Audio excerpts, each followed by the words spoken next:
Bonjour à tous, bienvenue sur e-learning physique. Aujourd'hui, on se retrouve pour corriger la partie 1B de l'épreuve Mines-Ponts Physique 2, commune à l'option PSI et à l'option PC. Donc voilà, ça c'était peut-être la partie la plus facile de l'épreuve puisqu'il s'agissait en fait un peu de questions de cours, c'est-à-dire de redémontrer la loi de Poiseuille et l'expression de la conductance hydraulique d'un tronçon cylindrique. Alors simplement, peut-être pour ceux qui sont en PC, vous avez l'habitude de faire ça avec l'équation de Navier-Stokes et l'expression du Laplacien. Comme dans la filière PSI, il n'y a pas Navier-Stokes, on avait là une approche un petit peu plus pédestre. Il fallait faire un bilan de force sur une particule de fluide qu'on va nous préciser ou sur un système fermé dans le tuyau qu'on va nous préciser et qui nous amenait exactement à la même équation que l'équation de Navier-Stokes. Alors, on prend la question 6. Donc, on avait une partie d'un tronçon cylindrique dont la coordonnée était centrée au milieu. Donc on avait un axe X ici, là on avait X est égal à moins R, là on avait X est égal à R, et donc le rayon c'était petit a, le rayon de cette canalisation. Alors on faisait l'hypothèse que la pression ne dépendait que de X, et donc ni de Y et de Z ou de θ et de petit r, donc la coordonnée le long du tuyau, et que par contre donc la vitesse a priori dépendait donc de V, de R et de X. Et justement la première question, donc la question 6 de cette partie-là, c'est de démontrer que finalement la vitesse ne dépend que du rayon. J'ai presque envie de dire qu'on peut faire un raisonnement par l'absurde. Si la vitesse dépendait explicitement de X, ça voudrait dire qu'il n'y aurait pas conservation du débit, ni du débit massique, ni du débit volumique. Or, l'écoulement étant incompressible et stationnaire, on sait qu'il va y avoir conservation des deux débits. Alors, comment ça peut se traduire ça à un niveau local avec les équations locales de la mécanique des fluides? Eh bien, c'est à l'aide de la divergence. Donc, question 6, divergence de V est égale à 0. Donc, on a un écoulement incompressible. Divergence de V égale à 0. Alors si tu veux vraiment valoriser ta prestation, tu peux donner l'équation de conservation de la masse.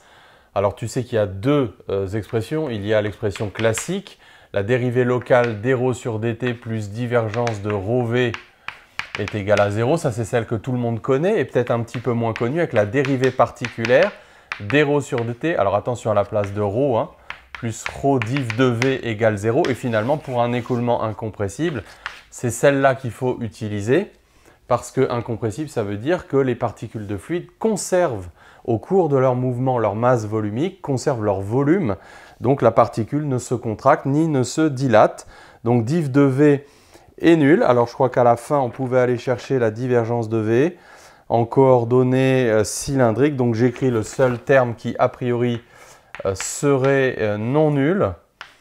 Donc, puisque la vitesse était dirigée selon x, donc c'est le dernier terme de la divergence, d de Vx sur dx, donc ça fait 0. Donc, ça veut dire que V ne dépend pas de x, mais ne dépend que de R. Et donc, bien sûr, ce qui est derrière, encore une fois, c'est la conservation du débit, en particulier du débit volumique, le flux de VDS, à travers la section du tuyau. Alors, on s'intéresse à un système fermé, constitué du fluide compris à l'instant t dans le cylindre d'axe et de rayon R, d'axe X et de rayon R plus petit que A entre X et X plus dx. Allez, j'ai envie de faire un petit dessin spécial. Donc on a l'axe des X et donc on considère un rayon R. Alors attention, ce R, ce n'était pas le rayon du tuyau qui était A. Et donc on se plaçait entre la section entre x et x plus dx. Bon, on ne peut pas vraiment... Enfin, c'est élémentaire sans lettres, étant donné que R, lui, n'est pas infinitésimal, mais bon, dans la mesure où dx tend vers 0, c'est quand même un système, alors une particule de fluide mésoscopique en réalité, sur laquelle on va faire un bilan de force. Et donc, on nous donnait l'expression de la force par unité de surface, la contrainte de viscosité. Donc, c'était la force exercée sur la surface tangentielle, la force surfacique exercée par le reste du fluide sur le système. Et donc, bien sûr, comme d'habitude, cette force, elle est algébrique et c'est à nous de l'algébriser, c'est à nous de choisir le bon signe. Donc, en l'occurrence, le signe de epsilon. Alors, il y avait un petit piège, c'est qu'il fallait bien voir que dV sur dr était négatif dans cette expression. Et donc, à cause de ça, on va voir que epsilon vaut plus 1 parce que les couches de fluide qui sont à l'extérieur vont moins vite que celles qui sont à l'intérieur. Donc, elles les freinent, hein, comme d'habitude. C'est l'effet de cette force de viscosité. Et comment on sait est-ce qu'elles vont moins vite? Ben, c'est parce que les conditions limites d'un fluide visqueux, c'est non seulement la continuité de la composante normale du fluide, donc ça c'est la non-pénétrabilité du fluide dans les parois du tuyau, mais c'est aussi l'adhérence des particules de fluide, donc le fait que les particules de fluide au contact de la paroi vont avoir la vitesse de cette paroi, c'est-à-dire une vitesse nulle. Donc on voit forcément que la vitesse augmente quand on s'approche du centre du tuyau. Bon, elle est maximale, on va voir que c'est une parabole, tu le sais déjà. Mais voilà donc la raison pour laquelle finalement epsilon vaut plus 1, donc le piège ça aurait été de ne pas tenir compte du signe de ce gradient. Bon, maintenant si tu t'étais trompé là, tu pouvais après avec un peu de jugeote revenir un peu en arrière et détecter une éventuelle erreur de signe dans ton raisonnement. Et donc là maintenant, donc on va faire un bilan de force. En réalité, cette particule de fluide garde son accélération puisque la vitesse ne dépend pas de x, elle ne dépend que de r. Elle va garder sa vitesse, sa quantité de mouvement, son accélération est nulle. Donc si on applique le théorème du centre d'inertie à cette particule de fluide, voilà, donc ce n'est pas l'approche plutôt des PC hein, avec l'intégration de l'équation de Navier-Stokes, mais c'est une approche un peu pédestre puisque les PSI n'ont pas encore une fois l'équation de Navier-Stokes. Donc on faisait le bilan des forces de pression, toujours dirigé vers l'intérieur du système, quel que soit le sens de l'écoulement. Donc P de x fois la section pi r carré, moins P de x plus dx pi r carré en projection sur x, donc est égal à eta, le gradient de vitesse. Et puis il fallait prendre la surface latérale, donc on prend les ciseaux, on étale. Donc on a une bandelette de longueur 2 pi r, de largeur dx. Et donc on simplifiait cette expression pour aboutir à l'équation demandée. Alors il fallait justifier que dp sur dx était indépendant, était une constante. Donc a priori p dépend de x, donc sa dérivée dépend que de x. Ce terme-là ne dépend que de r, puisque v ne dépend pas de x, mais que de r. Ceci doit être vrai quel que soit x, quel que soit r. Attention, il faut expliquer tout ça, hein. Et donc, forcément, c'est une constante. Et cette constante, eh bien, on peut l'avoir en prenant le gradient de pression. Donc, il passe de P1 à P2 sur une longueur 2R, donc un gradient négatif. Hein, bien sûr, il y a perte de charge, perte linéaire de charge ici. Donc, P2 moins P1 sur 2R, c'était négatif. Et donc, on en déduisait la loi P de x, donc P2 moins P1. Alors, attention à l'origine, hein, parce que l'origine, elle était prise ici, donc ce point-là, c'est en x égale moins r, donc j'ai fait une petite translation. Tu peux vérifier que quand tu fais petit x égale à moins r, tu trouves P1, et que quand x vaut r, ça fait P2. Voilà. C'est toujours bon, hein, tu écris une petite équation de droite, bah, tu vérifies au moins les deux extrémités. Donc il fallait maintenant donc intégrer la relation, donc trouver le profil de vitesse, ce fameux profil parabolique. Donc dv sur dr, donc j'avais appelé k dp sur dx, je vais garder provisoirement au moins cette notation condensée pratique, on remplacera à la fin. Alors, donc on définit la conductance hydraulique, elle était définie à partir du débit volumique. Donc par analogie, ah oui non pardon, d'abord il fallait trouver le profil de vitesse. Alors, question 8, donc trouver v de r. Donc v de r, on va intégrer cette relation-là, donc on pourrait séparer les variables. dv est égal à, donc à kr dr sur 2 eta e. On intègre ça donc entre r et a. Donc ici on aura donc v de r, v de a qui vaut 0. Donc préciser bien sûr les conditions limites du fluide visqueux. Donc entre r et a, ce qui nous donne donc moins v de r est égal à k r carré moins a carré sur 4 eta e. Donc v de r est égal à k. Donc on avait la valeur de k. Donc simplement je vais prendre moins k pour récupérer donc quelque chose de positif.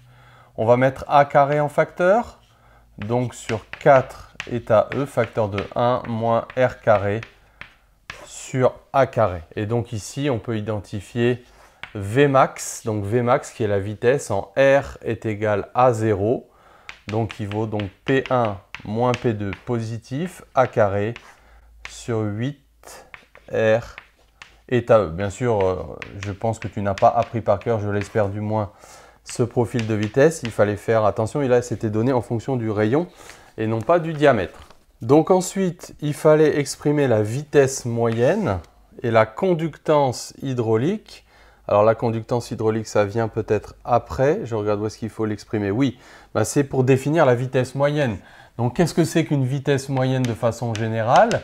C'est la vitesse du fluide parfait, donc avec un profil de vitesse uniforme. Donc ils ont été sympas parce qu'ils l'ont défini. D'autres énoncés pourraient ne pas le faire. Donc c'est la vitesse d'un fluide parfait. Donc on considère que la vitesse est uniforme. On ne tient pas compte des conditions aux limites tangentielles. Donc qui aurait le même débit. Donc c'est ce qui définit cette vitesse moyenne. Donc V moyen est égal à dV sur pi A carré. Et puis évidemment, donc il faut calculer dV. Ce qui revient aussi à calculer la conductance hydraulique. Donc pour calculer ça, on définit le débit volumique, donc qui est le flux de VDS à travers la surface. Mais bien sûr, le piège, c'est que V dépend de R.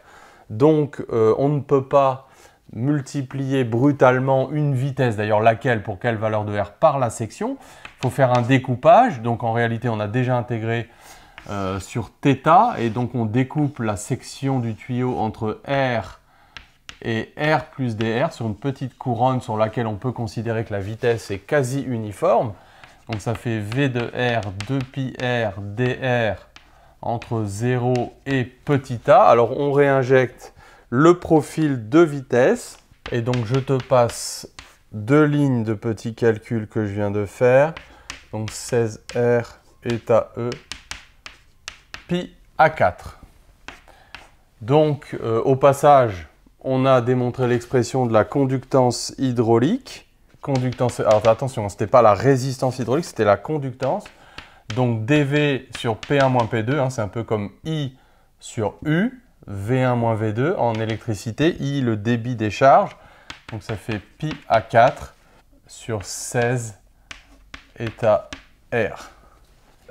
Et donc on en déduit l'expression de la vitesse moyenne, donc dV sur pi A4, c'est-à-dire P1 moins P2 A carré sur 16R état E. Donc voilà cette vitesse moyenne. Alors comme d'habitude, on voit dans la conductance hydraulique une proportionnalité non pas à la surface du tuyau, mais à la surface au carré, parce que c'est proportionnel à A à la puissance 4. Donc ça, c'est une différence avec la résistance électrique, ou la conductance électrique plutôt, qui, elle, est proportionnelle à la surface du tuyau. Alors, je regarde la suite.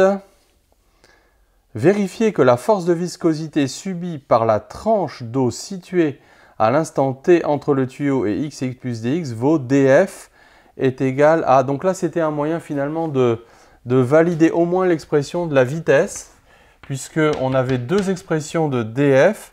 Donc df qui valait, d'après la formule donnée par l'énoncé, état E dv sur dr fois ds, donc 2pi r dx vecteur ux.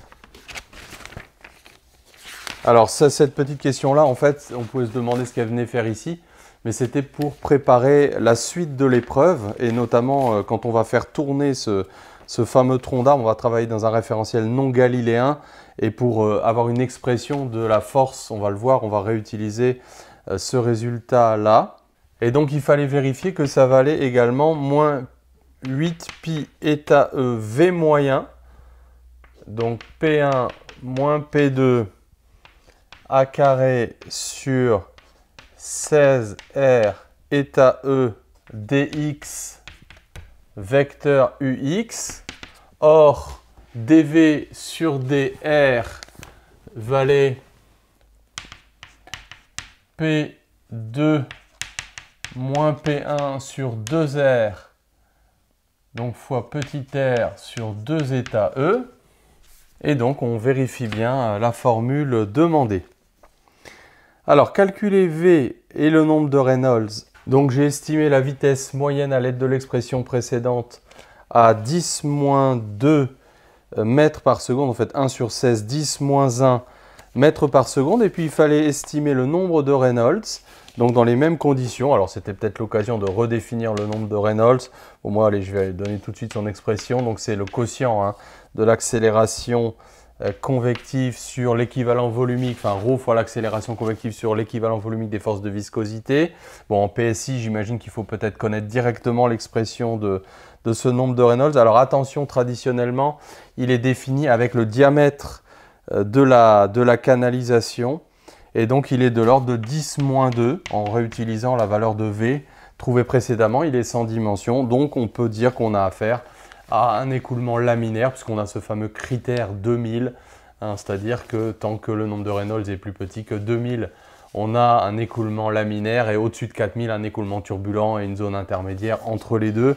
Tu pouvais éventuellement rappeler cette valeur de 2000, qui fait un peu la transition laminaire-turbulent dans les tuyaux.